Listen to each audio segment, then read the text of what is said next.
નમસ્કાર વિદ્યાર્થી મિત્રો, ધોરણ 9 ના પ્રથમ વર્ગની અંદર આપ સર્વે વિદ્યાર્થી મિત્રોનું હાર્દિક સ્વાગત છે।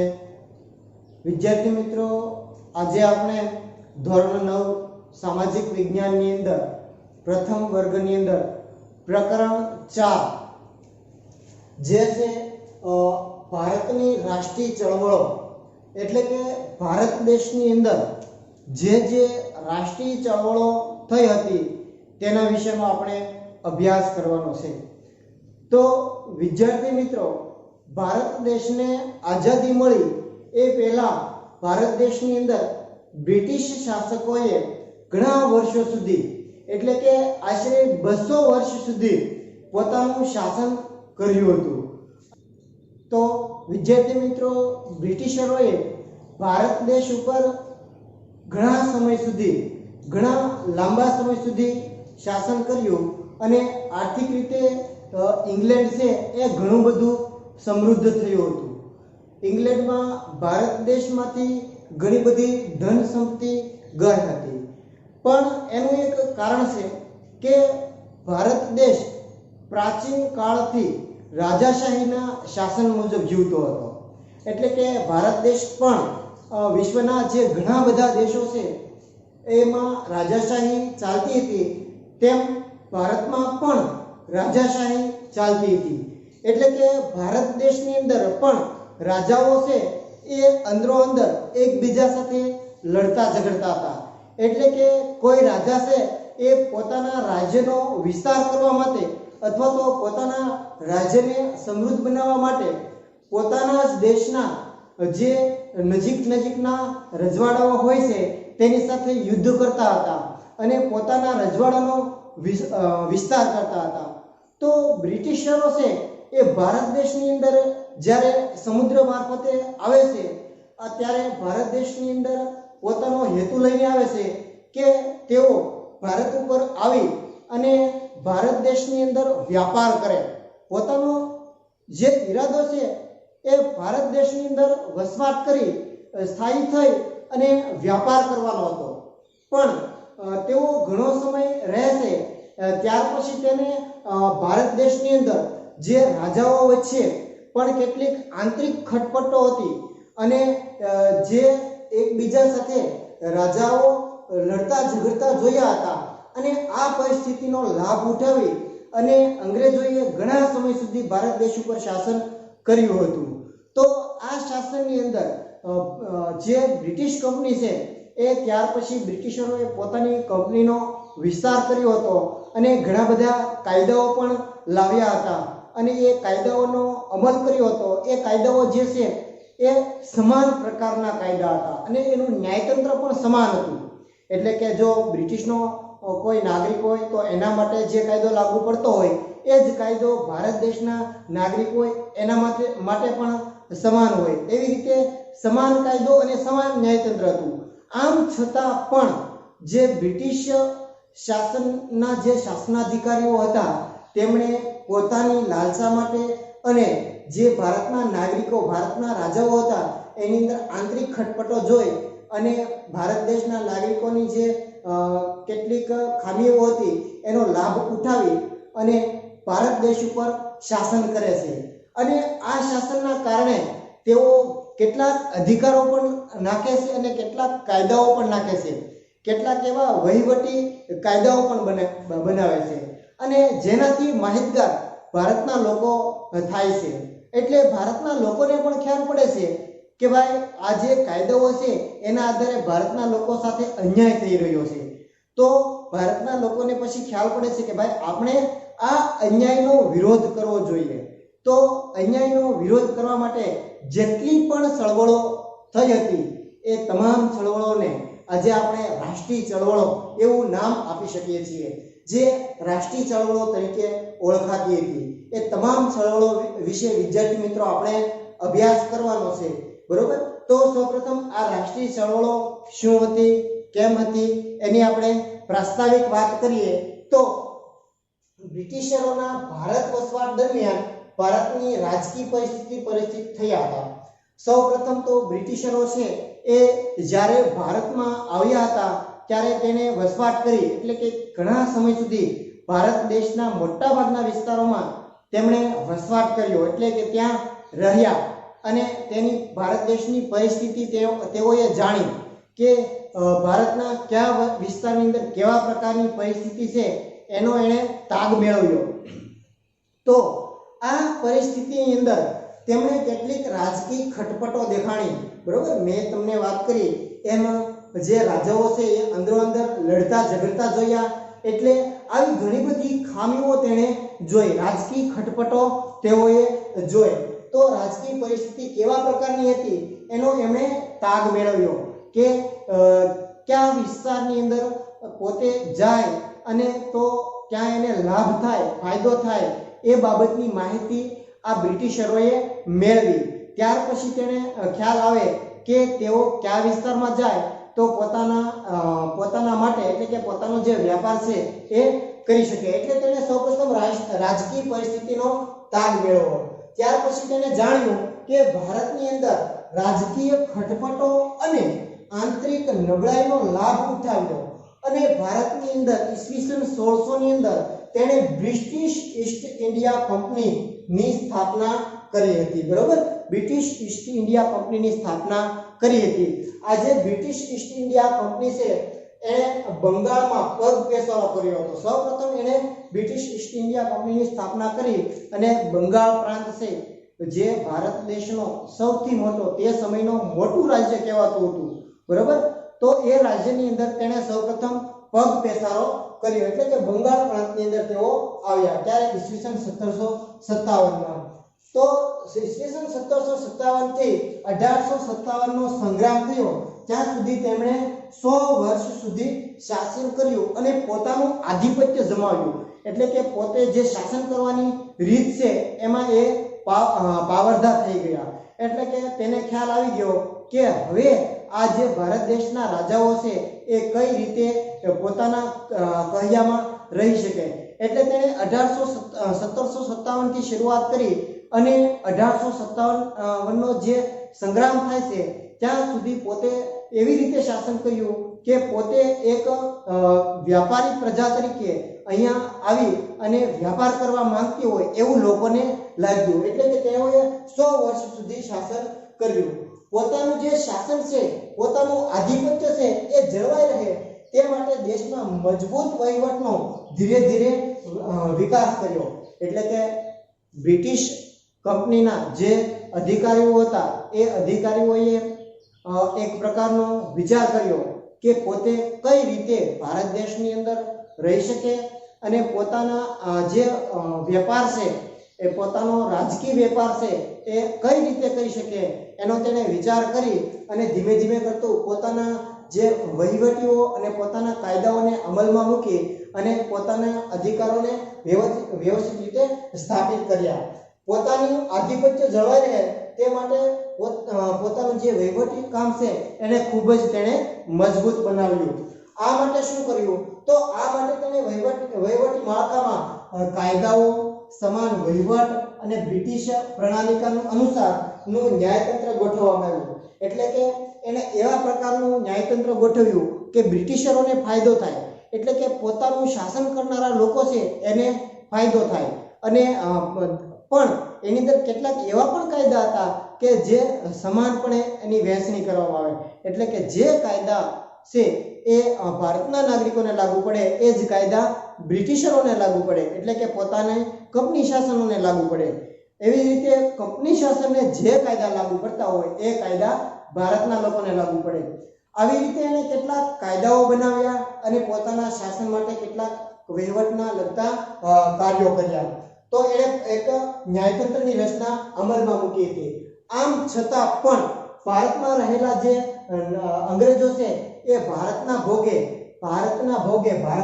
એટલે શું તો કે ભારતનો લાભ ઉઠાવી અને ઇંગ્લેન્ડને વધુ સમૃદ્ધ બનાવી ભારતનું સૌથી વધુ આર્થિક શોષણ કર્યું. એટલે કે ભારતની અંદર રહેતી પ્રજા છે એ કાચો માલનું ઉત્પાદન કરતી હતી. એટલે કે ભારત પાસે ઘણો બધો સમૃદ્ધ એવો દરિયા કિનારો છે. ભારત પાસે 3 ઋતુઓ છે, એટલે કે શિયાળો, ઉનાળો, ચોમાસું.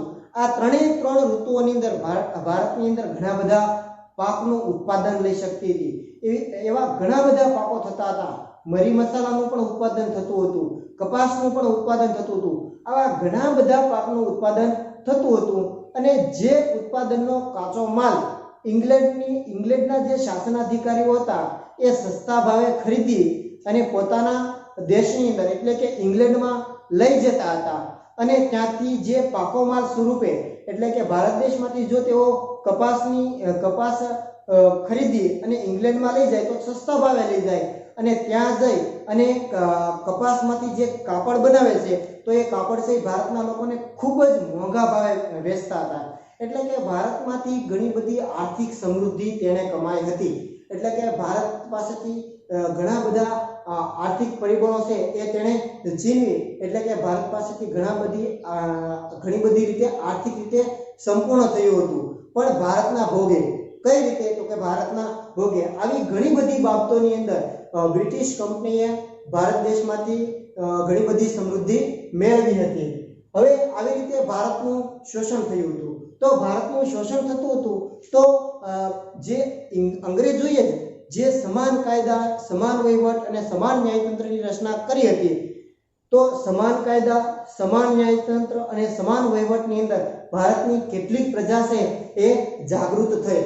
બરાબર, ભારતની ઘણી બધી પ્રજા જાગૃત થઈ અને ભારતની અંદર ઘણી બધી ચળવળો ઊભી થઈ અને એમાં જે ઘણા બધા લોકોએ ઘણું બધું મહત્વનું કાર્ય કર્યું હતું. એમાંનો જ એક મહત્વનો રાષ્ટ્રીય ચળવળનો એક સંગ્રામ હતો જેની આપણે અગાઉના ધોરણની અંદર વાત કરી હતી કે ઈસવીસન 1857 નો સંગ્રામ. એટલે કે ઈસવીસન 1857 ની અંદર જે સંગ્રામ થયો હતો એ સંગ્રામની અંદર જે અંગ્રેજો ભારત તરફથી જે કઈ પ્રકારના શોષણનો ભોગ બની રહ્યા હતા જેના કારણે એક 1857 નો સંગ્રામ થયો હતો અને ભારતની પ્રજા, ભારતના લોકો છે એ જાગૃત થયા હતા. તો એના વિશે આપણે થોડીક માહિતી મેળવી લઈએ. તો આજે 1857 નો સંગ્રામ છે એમાં એ કઈ રીતે થયો હતો, એની પાછળનું કારણ શું છે, આ સંગ્રામ છે એ નિષ્ફળ રહ્યો હતો. બરોબર, આ સંગ્રામ છે એ નિષ્ફળ રહ્યો હતો પણ જે અંગ્રેજો છે એના તરફ લડાઈ માટેની શરૂઆત તો આ 1857 નો સંગ્રામ આપણે ગણી શકાય છે. બરોબર, ભારતના જે નાગરિકો છે એને સૌપ્રથમ જે સંગ્રામ કર્યો હતો એ સંગ્રામ છે એ બ્રિટિશરોની વિરુદ્ધની અંદર લડાઈનો આ પ્રથમ એટલે કે રાષ્ટ્રીય ચળવળનું જે પ્રથમ સોપાન છે એ 1857 નો સંગ્રામ કહી શકાય છે. તો જોઈએ આ 1857 નો સંગ્રામ શું હતો. તો સંગ્રામ થવા માટે રાજકીય પરિબળો કેટલાક જવાબદાર હતા. કેટલાક રાજકીય અસંતોષના પરિબળો જવાબદાર હતા. આર્થિક શોષણ, સામાજિક અને ધાર્મિક પરિબળો, લશ્કરી પરિબળો, બરોબર, તેમજ તાત્કાલિક પરિબળ તરીકે એનફિલ્ડ રાઇફલને લશ્કરની અંદર દાખલ કરવાનું પરિબળ. જો આ ઘણા બધા પરિબળો, એમાં રાજકીય અસંતોષ, આર્થિક શોષણ, સામાજિક અને ધાર્મિક પરિબળો, આવા ઘણા બધા પરિબળો આપણે વિસ્તારથી અગાઉના પ્રકરણની અંદર વાત કરી. તો હવે આપણે એક તાત્કાલિક પરિબળ છે જોઈએ તો એનફિલ્ડ રાઇફલને લશ્કરમાં દાખલ કરવી એક તાત્કાલિક પરિબળ હતું કે જેનાથી ભારતના લોકો છે એ રોષે ભરાય અને પોતે 1857 નો સંગ્રામ તાત્કાલિક શરૂ કરી દીધો હતો અને જેના કારણે તે એટલે કે નિર્ધારિત સમય કરતા વહેલા શરૂ થયો, જેના કારણે તે આ રાષ્ટ્રીય ચળવળ છે એ નિષ્ફળ ગઈ હતી. બરોબર, એનફિલ્ડ રાઇફલને લશ્કરમાં દાખલ કરી એટલે કે અંગ્રેજોએ જે એનફિલ્ડ રાઇફલ બનાવી હતી ગાય અને ડુક્કર એટલે કે ભૂંડ ના માંસમાંથી એનફિલ્ડ રાઇફલ બનાવી હતી. એ રાઇફલની અંદર જે ગોળી હતી એટલે કે કારતૂસ હતી એ કારતૂસને ભારતના સૈનિકો એ મોઢાથી પોતે કારતૂસનો ઉપયોગ કરી શકતા હતા. તો જ એ કારતૂસનો ઉપયોગ થઈ શકે. એટલે કે મોં વડે ખોલી અને કારતૂસનો ઉપયોગ કરવાનો એટલે કે જે એનફિલ્ડ રાઇફલ ચલાવી હોય તો પોતાના મોં વડે આ જે કારતૂસ છે એ મોંનો સ્પર્શ કરવો પડતો હતો. એટલા માટે હિન્દુ ધર્મના જે લોકો હતા એટલે કે આ અંગ્રેજ સૈન્યની અંદર જે અંગ્રેજોએ પોતાનું સૈનિક શાસન જમાવ્યું હતું એ સૈનિકની અંદર અંગ્રેજ સૈન્યની અંદર ભારતના સૈનિકો પણ હતા. તો આ જે ભારતના સૈનિકો હતા એમાં હિન્દુ પ્રજાની લાગણી દુભાઈ કે પોતે જે ગાય છે એને માતા તરીકે પૂજતા હતા. તો એના ચામડામાંથી જે કારતૂસ બનાવવામાં આવ્યું હોય એનો તે મોં વડે સ્પર્શ કરી શકે નહીં. આ એક મહત્વનું પરિબળ ગણી શકાય 1857 નો સંગ્રામ થવા માટેનો, બરોબર. અને આ સંગ્રામની અંદર મંગલ પાંડે છે એ સૌપ્રથમ શહીદ થનાર પ્રથમ વ્યક્તિ હતા. વિદ્યાર્થી મિત્રો યાદ રાખજો, આવો મોસ્ટ આઈએમપી એટલે કે આઈએમપી પ્રશ્ન પરીક્ષાની અંદર પૂછાઈ શકે કે 1857 ના સંગ્રામની અંદર પ્રથમ શહીદ કોણ હતા? તો મંગલ પાંડે, બરોબર. હવે આ 1857 ના સંગ્રામની અંદર ઘણા બધા એવા મહાન વ્યક્તિઓ હતા કે જેણે આ સંગ્રામની અંદર ભાગ લીધો હતો અને સંગ્રામને ઉત્તેજન એટલે કે પ્રેરક બળ પૂરું પાડ્યું હતું. ભારતને આ અંગ્રેજોની કૂટનીતિ હતી એનાથી પોતે છૂટી શકે, પોતાનો દેશ બચી શકે એટલા માટે ઘણા બધા સંગ્રામકારીઓ હતા જેનું નામ લઈએ તો નાના સાહેબ, પછી તાત્યા ટોપે, રાજા કુંવરસિંહ, રાણી લક્ષ્મીબાઈ વગેરે, બરોબર, વગેરે જેવા ઘણા બધા એવા મહાન વ્યક્તિઓ હતા કે જેઓએ 1857 ના સંગ્રામની અંદર ભાગ લઈ અને અંગ્રેજો સામે લડાઈ કરી હતી, બરોબર. તો જેના ઘણા પરિણામો આવ્યા અને જેની ઘણી બધી અસર પણ થઈ હતી. એના પરિણામો પણ ઘણા એવા આવ્યા હતા અને આ 1857 નો સંગ્રામ છે એની અંગ્રેજો પર ઘણી બધી અસર પણ થઈ હતી. હવે જે આ અંગ્રેજ શાસન દ્વારા બ્રિટિશ ઈસ્ટ ઇન્ડિયા કંપની શાસન હતું એટલે કે ઈસવીસન 1657 થી શરૂ કરીએ 1757 થી 1857 સુધી જે બ્રિટિશરોએ પોતાની કંપનીનું શાસન ચલાવી રહ્યું હતું, તો એ કંપનીનું શાસનનો અંત આવતો હતો. ત્યારે જે બ્રિટિશના જે મુખ્ય અધિકારી તરીકે રાણી વિક્ટોરિયા હતા તેણે આ જે બ્રિટિશ સત્તા દ્વારા શાસન ચલાવી રહ્યું હતું એટલે કે બ્રિટિશ ઈસ્ટ ઇન્ડિયા કંપની દ્વારા કંપનીના સીધા હાથ નીચે શાસન ચાલી રહ્યું હતું, એ શાસનનો અંત લાવી અને પોતે બ્રિટિશ સત્તાના શાસન નીચે ભારત દેશને લાવી દીધું હતું. એટલે તેને રાણી વિક્ટોરિયાનો ઢંઢેરો તરીકે પણ ઓળખવામાં આવે છે. અને ત્યાર પછી બ્રિટિશ તાજનું શાસન ભારત દેશની અંદર આવ્યું એમ પણ કહી શકાય છે, બરોબર. તો ત્યાર પછી ઘણી બધી વહીવટી, લશ્કરી વગેરે બધી નીતિઓની અંદર બ્રિટિશ સરકારે ઘણા બધા ફેરફારો કર્યા હતા. હવે આ જે 1857 નો સંગ્રામ છે એ વિદ્યાર્થી મિત્રો નિષ્ફળ જવા માટે ઘણા બધા કારણો જવાબદાર હતા. તો એ કારણોની અંદર જોઈએ તો ખૂબ જ મહત્વનું પરિબળ હોય તો એ નિર્ધારિત સમય કરતા વહેલા શરૂ થવાનું એક મહત્વનું પરિબળ ગણી શકાય. કેમ કે વિદ્યાર્થી મિત્રો જે રીતે 1857 ના સંગ્રામની અંદર જે મહારાણી લક્ષ્મીબાઈ, તાત્યા ટોપે, નાના સાહેબ વગેરે જેવા ઘણા બધા મહાન ક્રાંતિકારીઓ છે એણે એક આખી રચના કરી હતી અને એક યોગ્ય ચોક્કસ સમય નિશ્ચિત કર્યો હતો. જો એ સમય પ્રમાણે આ સંગ્રામની શરૂઆત થાય તો આ સંગ્રામ છે એ સફળ થાય. કેમ કે જે લશ્કરી ટુકડીઓ અને વિવિધ લશ્કરની વહેંચણી એને વ્યવસ્થિત રીતે આયોજનપૂર્વક કરી હતી. પણ બન્યું એવું કે આ જે તાત્કાલિક પરિબળ હતું એનફિલ્ડ રાઇફલ લશ્કરી ટુકડીની અંદર દાખલ થઈ, જેના કારણે આ 1857 નો સંગ્રામ છે એ તાત્કાલિક એટલે કે ખૂબ જ એનો જે સમયગાળો નિશ્ચિત હતો એના કરતાં વહેલા શરૂ થઈ ગઈ, બરોબર. એટલે આખું આયોજન છે એ બગડી ગયું. જે સંગ્રામની અંદર જે રીતે નેતાઓએ જે કામગીરી કરવાની હતી એની અંદર ઘણો બધો ભંગ થયો અને આખી સંગ્રામની જે યોજના હતી એ નિષ્ફળ નીવડી હતી, જેના કારણે એક મહત્વનું પરિબળ છે એ નિર્ધારિત સમય કરતાં વહેલા સંગ્રામ શરૂ થવાનું પણ ગણી શકાય છે, બરોબર. કેન્દ્રીય નેતાગીરીનો અભાવ. હવે જે આ 1857 નો સંગ્રામ હતો એ સંગ્રામ માટે કોઈ એક ઘણા બધા અલગ અલગ રાજ્યની અંદર સંગ્રામ માટે અલગ અલગ ઘણી બધી ટુકડીઓ હતી, પણ કોઈ એવો એક વ્યક્તિ ન હતો અથવા તો કોઈ એક એવું મુખ્ય સ્થાન હતું કે ત્યાંથી આ તમામ જે રાજકીય સ્થાનો છે એટલે કે તમામ લશ્કરી 1857 માટે જેટલી ટુકડીઓ છે એ તમામ ટુકડીઓનું સંચાલન કોઈ એક જ જગ્યાએથી થઈ શકે એવું મુખ્ય મથક ન હતું, બરોબર.